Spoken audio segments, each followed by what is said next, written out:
Bonjour Aurélien Taché. Bonjour. L'armée mobilisée pour une opération de maintien de l'ordre samedi prochain. Est-ce qu'on n'est pas dans la surenchère ?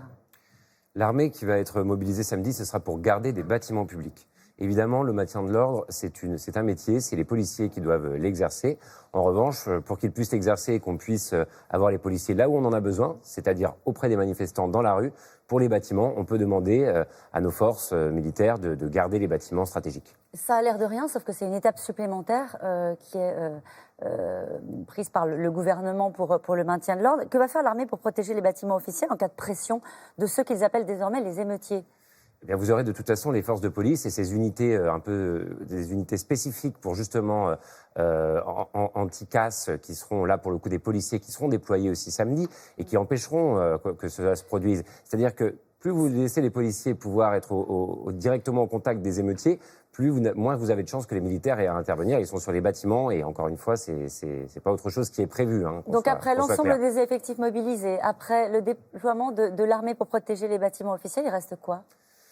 De toute façon, on ne peut pas, plus personne ne comprendrait qu'on assiste à un tel déferlement de violence, comme on a vu samedi dernier avec un immeuble qui brûle sur les Champs-Élysées, des commerces qui sont obligés de fermer. Donc il est normal que des mesures fermes soient prises. Il est normal que partout où on verra des éléments violents, on interdise les manifestations, on boucle les quartiers, les Champs-Élysées. Vous êtes à l'aise avec ça ? Vous êtes à l'aise avec l'idée d'interdire les manifestations ? Il faut pouvoir le faire. Vous avez rappelé en introduction que je m'étais abstenu sur la loi anti-casseurs.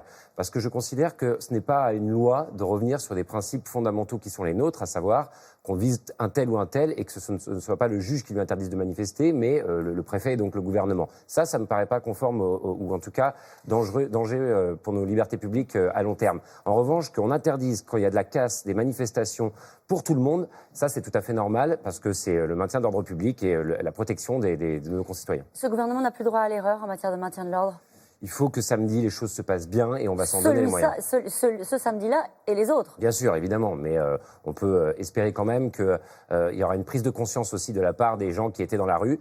Moi, je ne pense pas que... Vous y croyez vraiment à ça ? Je ne pense pas qu'il faille confondre tout le monde, c'est-à-dire qu'il y avait des gens extrêmement violents, des gens extrêmement radicaux qui ont un projet politique précis qui est celui de renverser la République, mais il y a aussi plein de gilets jaunes qui étaient là et qui se retrouvent maintenant dans ces manifestations avec des gens dont ils ne devraient pas continuer à les côtoyer et qui vont peut-être prendre conscience que ce n'est pas comme ça qu'ils feront avancer leur cause, qui peut être légitime par ailleurs. Ce que dit le Premier ministre, c'est que ces gilets jaunes dont vous parlez sont complices de ces violences. Les gens qui filment, les gens qui sourient, les gens qui encouragent sont, dit-il, à mettre dans la même catégorie que ceux qu'on appelle désormais au sein du gouvernement les émeutiers.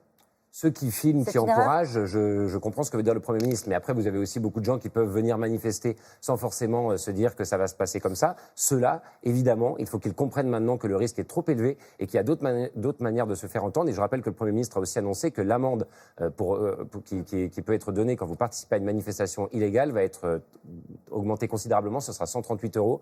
Donc il faut aussi qu'on puisse dire ça avant samedi pour que les Français en prennent conscience. Il est temps que ce moment se termine. Il est temps qu'on ait d'autres manières de faire valoir des revendications. Moi, je suis extrêmement inquiet que maintenant, depuis 18 samedis, on ait toujours autant de gens dans la rue sans qu'ils arrivent vraiment à formuler un mot d'ordre. Qu'est-ce que veulent... ils disent la démission d'Emmanuel Macron. Alors, pour un certain nombre, d'accord, ça n'arrivera pas, donc ils peuvent rentrer chez eux. Pour les autres, qui auraient vraiment des revendications sur le plan social, qui voudraient faire entendre leur colère en disant on ne se sent plus représenté, on se sent oublié. Ils l'ont dit. Ils l'ont dit, et donc il faut maintenant qu'on puisse voir avec eux comment on avance pour que la France les prenne mieux en compte et que notre démocratie les prenne mieux en compte. Et il y a plein de possibilités pour cela, mais ce n'est pas en restant dans la rue ou sur les ronds-points. Les réponses, ce sera autour du 15 avril, avec les propositions du gouvernement sur la sortie du grand débat. Est-ce que vous espérez un acte 2 social du quinquennat ? J'espère surtout qu'on va retrouver ce qui avait fait, et avec force, nos fondamentaux dans ce qu'on pourrait appeler le macronisme ou la République en marche. C'était quoi les fondamentaux ? Écoutez, c'était finalement que la France ne reste pas dans l'immobilisme. C'est lui donner un nouveau visage, faire en sorte que ceux qui ne sont jamais autour de la table y arrivent. C'est très concret, ça veut dire qu'on renverse un certain nombre de rentes, qu'on donne à la possibilité à des gens qui n'ont pas accès à des responsabilités d'y aller. Je vous donne un exemple. On va avoir dans les semaines à venir une grande réforme réforme de la fonction publique. Moi, les Français, quand je les rencontre, ils me disent « Monsieur le député, on a l'impression que vous vous battez pour faire avancer un certain nombre de choses, mais c'est toujours les mêmes qui décident et on ne les connaît pas dans cette haute administration, ces énarques, etc. Qu'est-ce qu'on peut faire contre ça ?» Eh bien, il faut réfléchir à comment on peut avoir, par exemple, un fonctionnaire qui vient du terrain, qui, à la fin de sa carrière, arriverait à ces postes de direction. Aujourd'hui, ce n'est pas possible en France. Il faut réfléchir à comment ces hauts fonctionnaires peuvent aller plus sur le terrain. Il faut se demander aussi si dans d'autres métiers, on est en train d'étudier la réforme de la loi santé, on va pouvoir supprimer le numerus clausus pour que beaucoup de jeunes puissent devenir médecins. Est-ce qu'il faut changer aussi la façon d'exercer les responsabilités? Oui. Oui. Définitivement, oui. Il faut faire plus de place aux citoyens. Il faut que ce grand débat se poursuive tout au long du mandat. Moins d'arrogance? Vous iriez jusque-là ou pas? Je pense que ce n'est pas tellement une question d'arrogance ou pas, c'est une question d'un moment, est-ce que les gens, on est à leur contact? Est-ce qu'on les écoute? Est-ce qu'ils ont un poids dans la décision? Moi, je suis favorable à ce qu'on arrive à trouver quelque chose... C'est compliqué parce que vous expliquez que c'était au fond ce qui a fait le ferment du macronisme au début du quinquennat. Il faudrait revenir aujourd'hui. Il y a une période entre les deux qui est une espèce de parenthèse où vous avez raté.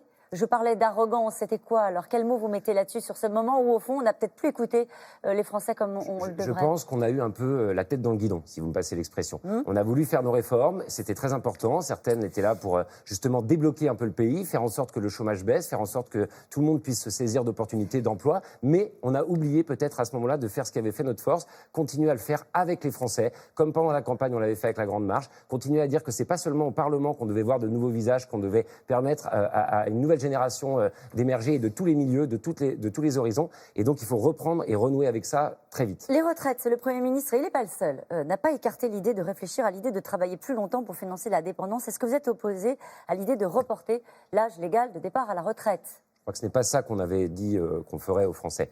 C'est juste pas du tout les promesses du président de la République. Non, on avait dit qu'on ferait la même retraite pour tous. C'est ça la justice. C'est l'égalité devant la retraite.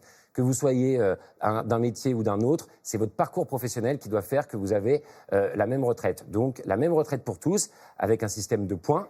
Évidemment, si par exemple vous avez eu, parce que vous êtes une femme, vous avez dû vous arrêter parce que vous avez eu un accouchement ou parce que vous avez repris des études, tout ça doit être pris en compte dans votre parcours. Mais après, c'est la même retraite pour tous. Le seul moyen que nous ayons tous une retraite, notre génération, c'est bien que ce soit la même pour tous. Le problème, c'est quand le Premier ministre parle de besoins financiers considérables, ce qu'on comprend, nous, peut-être à tort, vous allez me dire, c'est qu'il va falloir travailler plus longtemps. Est-ce qu'il ne faudrait pas l'assumer? Parce que là, c'est un peu flou au niveau des prises de parole des ministres. Moi, je crois qu'il y a d'autres manières d'arriver à effectivement dégager des moyens, et pas pour n'importe quelle raison. Vous savez qu'on veut aussi engager ce grand chantier de la dépendance, qu'on veut pouvoir prendre ce 5e risque. Donc la réponse est non, il ne faut pas bouger sur cette promesse présidentielle. Moi, en tout cas, la réforme des retraites, ce n'est pas ça son objectif. Son objectif, c'est que tout le monde ait la même retraite. Et après, il y a d'autres sujets, comment financer la dépendance et le grand âge. Un mot sur la laïcité. Vous avez regretté des propos concernant le voile que vous aviez comparé à un serre-tête. Vous avez regretté ces propos-là. Le président de la République, c'est un débat au sein de la République En Marche. Il y en a eu un même hier. Le président de la République a dit la loi de 1905, rien que la loi de 1905. Ça me convient parfaitement. Le président de la République a tout résumé. Ceux qui voudraient mettre autre chose dans la laïcité, il l'a bien précisé lors de cette soirée, notamment la peur de l'immigration, parler sans cesse du burkini. Tout cela se trompe. Ce n'est pas un débat sur la laïcité, c'est un débat sur l'identité de la France. C'est intéressant aussi, mais la laïcité, c'est la loi de 1905, croire ou ne pas croire, et c'est tout. Vous avez le sentiment que vous avez plutôt donné raison, quoi. En tout cas, moi, je suis parfaitement d'accord avec lui. C'est dit. Merci Aurélien Taché, c'est à vous, Laurent.